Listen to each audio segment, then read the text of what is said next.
রাস্তার কাজে দুর্নীতির অভিযোগে উত্তেজনা, এলাকাবাসীর ওপর হামলার অভিযোগ ঠিকাদার সংস্থার বিরুদ্ধে।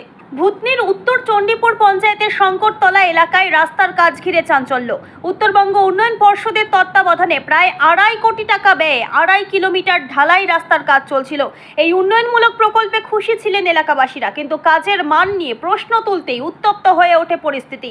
অভিযোগ, ঢালাইয়ের কাজে নিম্নমানের সামগ্রী, বিশেষ করে মাটি মেশানো বালি ব্যবহারের প্রতিবাদ করেন স্থানীয় বাসিন্দা ধর্মরাজ মণ্ডল সহ আরও কয়েকজন। সেই প্রতিবাদের জেরে ঠিকাদার সংস্থার কর্মীরা তাদের ওপর চড়াও হয় বলে অভিযোগ। মারধরের পাশাপাশি ইট পাথর ছুঁড়ে ভাঙচুর করা হয় স্থানীয় একটি দোকান ও বাড়ির জানালা দরজায়। ধর্মরাজ মণ্ডল বলেন, উন্নয়নের বিরুদ্ধে আমাদের কোনো আপত্তি নেই, কিন্তু নিম্নমানের কাজের প্রতিবাদ করলেই মার খেতে হচ্ছে। ঠিকাদার সংস্থার কাছে কাজের শিডিউল দেখতে চাইলেও দেখানো হচ্ছে না, কোথাও শিডিউল টাঙানো পর্যন্ত হয়নি। এই ঘটনার পর গ্রামবাসীরা ক্ষোভে ফেটে পড়েছেন। তাদের দাবি, কাজের গুণমান যাচাই না করে এইভাবে সাধারণ মানুষের ওপর হামলা অত্যন্ত নিন্দনীয়। তারা প্রশাসনের কাছে দ্রুত পদক্ষেপ গ্রহণ ও প্রকল্পের তদন্তের দাবি জানিয়েছেন। ঠিকাদার সংস্থার তরফে এই বিষয়ে প্রশ্ন করা হলেও সংবাদ মাধ্যমকে কোনো প্রতিক্রিয়া দেওয়া হয়নি। দপ্তর থেকে রাজেন মহরিলের বাড়ি হইতে গোপাল মণ্ডলের বাড়ি পর্যন্ত ঢালাই রাস্তা নির্মাণ কাজ চলছে, যার অ্যামাউন্ট হচ্ছে 2,67,65,909 টাকা, 2.67 কিলোমিটার।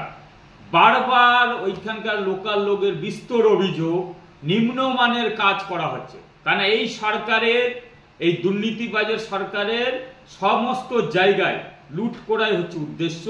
কাজ ভালো হলো মন্দ হলো কোনো ব্যাপার, এতে সরকারি আধিকারিক, এলাকার তৃণমূলের পঞ্চায়েত সমিতি বা জেলা পরিষদ বা সেখানকার এমএলএ সবাই জড়িয়ে থাকে। তাদের প্রত্যেকের পার্সেন্টেজ দিতে ঠিকাদারের ঘাম চুয়ে যায়। ইভেন কি মন্ত্রীকে পার্সেন্টেজ দিতে হয় ওই দপ্তরে, উত্তরবঙ্গ উন্নয়ন দপ্তরে, বলে কাজ তো ওটা তো চুরি কোথা থেকে করবে, রাস্তা নিম্নমানের করে 7 ইঞ্চি ঢালাই সেখানে 4 ইঞ্চি করবে, সঠিকভাবে পাথর বালি সিমেন্ট ব্যবহার করবে না। আর গ্রামের লোক তো অভিযোগ করলে তাদের মারধর করা হয়, পুলিশের অভিযোগ করা হয়। আজকের ঘটনা, সেখানে নিম্নমানের কাজ হচ্ছে, ঢালাই করছে 3 ইঞ্চি 4 ইঞ্চি ঢালাই করছে, যেটা 7 ইঞ্চি করার কথা। গ্রামের লোক জড়ো হয়ে যখন অভিযোগ জানাতে গেছে যে এই কাজটা এরকম করা যাবে না, আমরা চলাচল করব, অসুবিধা হবে আমাদেরই, তাদেরকে সেই ঠিকাদার সংস্থা বা তৃণমূলের অঙ্গনি হেলো নেই, সেখানকার লেবাররা তাদেরকে ইট পাটকেল বাড়িতে চালায়। গ্রামবাসীর উপরে হামলা করা হয় তাদের, যারা অভিযোগ করতে গেছিল। তাহলে কি অবস্থায় আছে? গ্রামের লোকেরও নিরাপত্তা নাই, রাস্তারও নিরাপত্তা নাই।